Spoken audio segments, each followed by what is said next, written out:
जहरीला पानी जानलेवा साबित हो रहा है। खबर दिल्ली के चौखट पर बसे बागपत से, जहां गांव के लोग जहरीले पानी की वजह से कई बीमारियों का शिकार हो रहे हैं।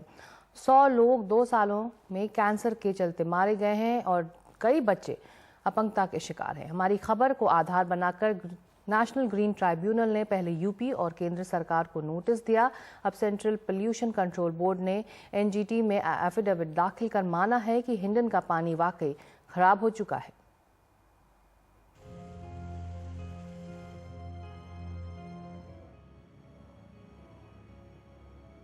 दो साल के भीतर कैंसर की वजह से सैकड़ों मौतें और गांव के बच्चों में महामारी बनती अपंगता की खबर जब एनडीटीवी ने दिखाई तो नेशनल ग्रीन ट्रिब्यूनल यानी एनजीटी ने हरकत में आते हुए इस पूरे मामले पर केंद्र और यूपी सरकार को नोटिस जारी किया।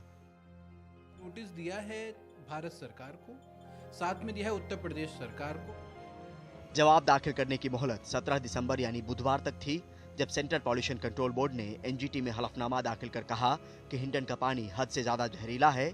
इस पानी को पीना तो दूर की बात, ये तो नहाने लायक भी नहीं है। दरअसल बोर्ड का हलफनामा एक तरह से एनडीटीवी की दिखाई उस खबर पर किसी मुहर की तरह है जो हमने 30 सितंबर को दिखाई।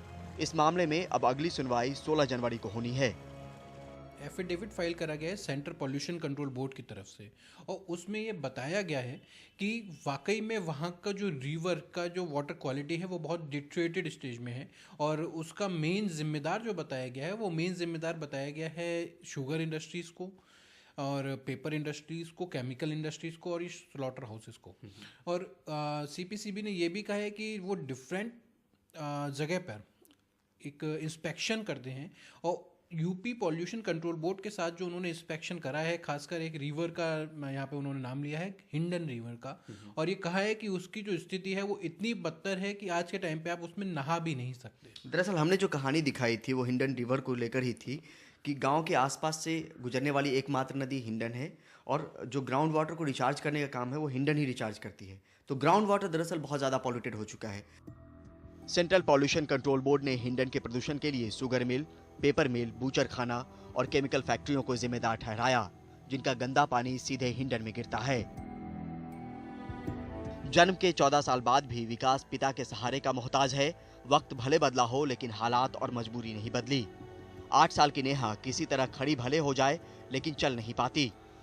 39 साल का धर्मवीर भी खाट पकड़ चुका है, दोनों पैर और हाथ ने साथ छोड़ दिया। बागपत के गांगनौली गांव में ऐसे लोगों की फहरिस्त काफी लंबी है। जब मामले की तहकीकात की गई तो पता चला पूरा गांव ही पानी का मारा है। ऐसे हैंडपंपों से गिरता पानी जो दिखने में साफ लगता है, बीते 2 सालों में करीब 100 लोगों की मौत सिर्फ कैंसर की वजह से हो चुकी है और गांव में पैदा होने वाले बच्चे मंदबुद्धि के भी शिकार हो रहे हैं और एलर्जी वगैरह तो बड़ी सामान्य सी बात है। कम से कम 100 मरीज जो है इसमें मर भी चुके हैं। कितने साल के भीतर? 2 साल के अंदर कैंसर से। हाँ जी। पानी तकरीबन हर तरीके और स्तर पर प्रदूषित निकला। इसमें लेड, निकेल, मैग्नीज सरीखे हेवी मेटल के अलावा क्षारीयता यानी अल्कलिनिटी, पूरी तरह घुले ठोस, कठोर जल के रसायनों के साथ कोलिफॉर्म का भी बेहद ऊंचा स्तर पाया गया। पानी पिलाना पुण्य का स्वभाव है, लेकिन भला पुण्य कैसे कमाएं? जल ही जीवन है, लेकिन इलाके के पानी की रिपोर्ट इस बात को कहने की इजाजत नहीं देते। पानी के नाम पर जहर ढोने का काम सिर्फ हिंडन ही नहीं करती, दायरे में कृष्णा और काली जैसी सहायक नदियां भी है। इस सभी का पानी आखिर में ग्रेटर नोएडा के पास यमुना में चला जाता है। जीरो इफेक्ट, इसको बिल्कुल एक वॉर फुटिंग पे लेने की जरूरत है। ये जितनी इंडस्ट्रीज हैं सब की सब बंद होनी चाहिए इमीडिएटली। हिंडन की मौजूदा हालत ये सवाल उठाती है कि क्या नदियों की सफाई की सारी कवायद सिर्फ गंगा यमुना सरीखी बड़ी नदियों के लिए ही है? बागपत से कैमरा पर्सन पवन के साथ परिमल कुमार, एनडीटीवी इंडिया।